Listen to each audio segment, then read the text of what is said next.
But here's where it gets controversial. The United States' decision to impose 50% tariffs on India's exports, effective August 27, 2025, could redefine global trade dynamics. This move, following President Trump's earlier announcement, threatens to disrupt India's position as the world's fifth-largest economy, with China and Vietnam poised to capitalize on the trade shifts. While GTRI highlights the economic strain on India, the debate over who benefits and how the fallout will play out remains unresolved.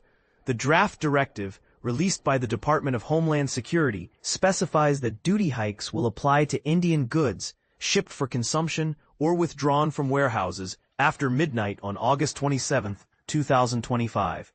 These tariffs would target sectors like textiles, gems, and furniture, key pillars of India's export-driven economy. According to GTRI, the tariffs would hit 66% of India's $86.5 billion in U.S. exports, leaving only $27.6 billion, 30%, duty-free, and $3.4 billion, 4%, in auto parts subject to 25% duties. This means apparel, textiles, and jewelry, worth $60.2 billion, would face a 50% tax, potentially reducing their value by 70%, according to GTRI's analysis. This shift could force India to recalibrate its trade strategy, balancing growth with employment challenges.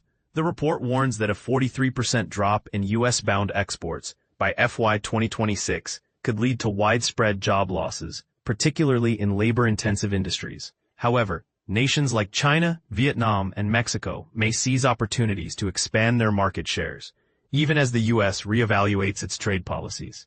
Critics argue that such tariffs could destabilize global supply chains, while proponents see them as a necessary measure to protect domestic industries. India's economic landscape is further complicated by its reliance on the U.S. as its largest market. With a nominal GDP of $4.27 trillion in FY 2025, the country's 6.5% growth projection under normal circumstances risks being eroded by the $36.9 billion drop in U.S. exports. Adjusting the FY 2025 baseline to $4.233 trillion, GTRI estimates FY 2026 GDP could rise to $4.508 trillion, reflecting a 5.6% growth rate, though this scenario assumes continued U.S. trade disruptions. As the debate intensifies, the question remains, will these tariffs catalyze India's economic resilience, or will they deepen its vulnerability in a rapidly shifting global marketplace?